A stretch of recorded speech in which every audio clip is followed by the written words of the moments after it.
What do you think about this latest 3-day lockdown?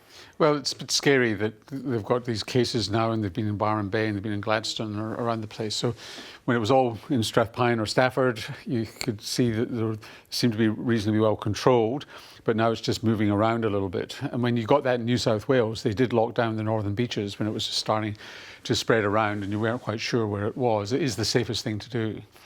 We haven't really seen the strong evidence in Australia of the increased contagiousness of that B117. But the other really worrying thing about that B117... That's the UK strain. Actually, it's actually called the Kent strain. Now, if you want to be really up-to-date, Ros, it's called the Kent strain because they're almost certain it comes from Kent in the south of England.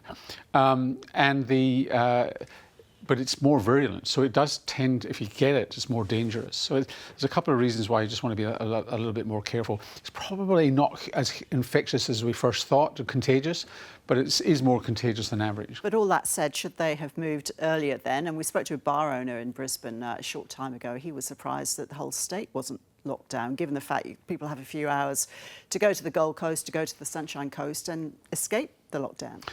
I'm sure there's an argument for that. I mean, northern New South Wales is a worry.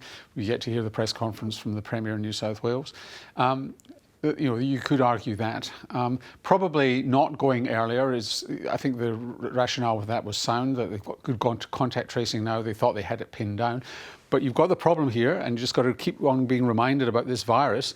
The medical registrar at Princess Alexandra was infected a couple of weeks ago. So you've got this gap, and you don't quite know. So there was the brother of one of the cases who had antibodies, but no virus. So he's thought to be the link.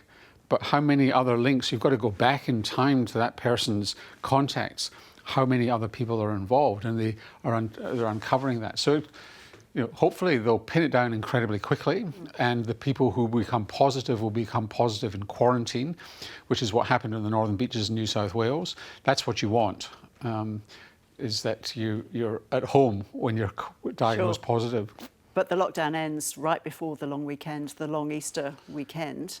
If things aren't shut down, it's tight. People are out and about. It's Easter time, holiday time. It's tight, and there's going to be a lot of people watching this, whether they're in Victoria, New South Wales, or even in Queensland, who've booked holidays in Queensland and want to know the answer to that question. But the history here is that in other states, and New South Wales, they do get to the bottom of this quite quickly with really good contact tracing. So in 3 days, they should know either it's going to get a lot worse, where they've got mystery cases they don't know where they're coming from, or you'll get 1 or 2, and then for the second 2 days of the lockdown, there'll be none. No way of knowing that at the moment.